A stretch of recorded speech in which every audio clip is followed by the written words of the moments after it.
Hello, worldwide. We're here at Mainframe Studio in Nashville with the guys from Orion's Belt. Nathan Smith here, the drummer, and Charlie Wayne Morrill on lead vocals and guitar. Until now, this has been a top secret project, but the guys have allowed me a sneak peek into the making of their album. It's very scary and theatrical, yet there is a positive message throughout the songs. But tell me about the song Jeffrey. The song Jeffrey, we wrote that, I guess, fourth or fifth during the record. And, we're trying to keep the positive thing flowing. But, there's scary things in the world that you should be afraid of. And there's, the guy that lives right next door that brings groceries in and does all that. You just don't know who he is. And it's frightening sometimes. It's more scary than real monsters. And I think that real life sometimes is like that. And I think that we're trying to capture an everyday thing. This is kind of us reading the news bulletin and saying this is what's going on out there sometimes. So right. That's about it. Yeah, trying to keep it real to the world.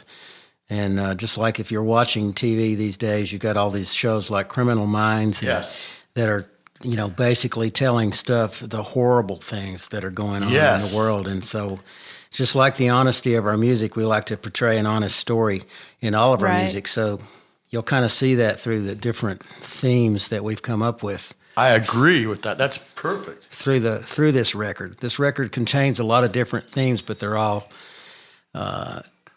things that are happening. Something real. It's all real life. He's right. He hit it on the nose. It's if we're writing about love or for our God or whatever it is, it's true to what we believe in and what's in the world. And that's what he said. Exactly right. Nathan's right. We're capturing what's going on in the world. Good. Okay, and the song None of Your Business is a lot of fun. What do you have to tell me about that? Well, I do like that song. I know that when Axl Rose and them hear this, we're friends, and I know that this will be one of his favorites. It's about everyday life. Every day somebody says to us, ain't it time to give up? Ain't it time to do this? Well, what about this? What about that? And these are just the everyday Joe. And how do you react to that? It's hard to say, stay out of my business and this and that. So I think that's where it come from, ex-wives, ex-friends, people we know now in the neighborhood. But everybody's got their input. Not that we don't want input from people. We love everybody. But there's always that thing, hey, man, this is none of your business and it's none of your mind. Yeah, man. Absolutely. Amen to that. Yeah. I get so sick and tired of other people trying to say, hey, man, why aren't you doing it this way? Why aren't you doing it that way? Why don't you record your music this way? You're not in the norm, or you're not in the, right. What's happening. What's happening here is that we're making the future of That's what's right. happening. Right. Amen. You said that. That's right. So really, it is none of your business what we're doing. You either right. like it, if you like it. You like it. And it's funny. We want to please others, of course. We want to make music that makes your hair stand up, of course. But at the same time, we want to please ourselves. And once we're happy with what we're doing, then I think that we're on a roll. So Nathan's exactly right. That's the tone of it. To all of you, we love you. And if we've ever seemed like we're being annoyed or whatever, this song could be about you, but maybe not. Nah, it's probably not about you. It's about all the other folks I'm just kidding. that are trying to tell us how to That's live. right. That's it's really correct. It's really about the people that try to tell you how to live your life. That's correct. It's my way is the only way to live, and if you're not living that way, you're wrong. It's really when you say none of your business, it's like, hey, let me live my life like I live it. Amen. That's right. Amen. I got this. Perfect. Okay, I love the sound in the song Mona Lisa. Tell me what inspired you to write that song. Well, so many different angles on this song, but I think what we come up with is everyone talking about Da Vinci Code and this and that, and I like all that stuff. It's pretty neat, but I just kind of wrote this around a guy in a dream that gets launched into some place where he's in another place in time over the rainbow, and he wakes up in like Leonardo's castle.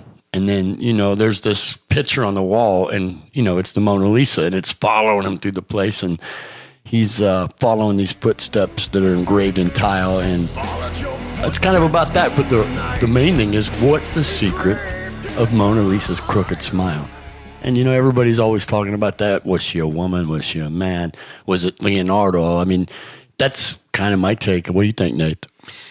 Oh, I think that, yeah, exactly right to that. Plus, that kind of theme lyrically certainly lends itself to the structure chord-wise of the song, which I really loved this song. Mona Lisa. Me too. Yeah. Chord-wise and progression-wise, it's spooky and it's big and it's haunting, and so yeah, I mean, your perfect lyric for this type of song, where somebody's like just a little bit weirded out about something, and yeah, I really like the song and the lyric and everything about it. I just love everything about Mona Lisa. Man, I agree. Very cool. Yeah, I think we dug deep on this album, and for all of our fans from the past, I'm so proud of what we're doing, and I hope everybody jumps on and loves what we're doing just as much, because we really put our heart and soul into this record.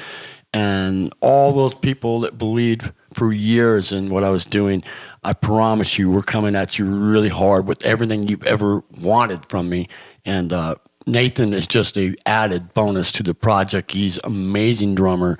I mean, I've played with everybody from Scott Travis to Matt Sorm, as everybody knows, and he falls right in there. What a great guy and what a great drummer, man. I mean, just this, you'll see on the sounds and these tones are unbelievable. So Yeah. anyway, Okay. The song "I Want Your Sexy," wow.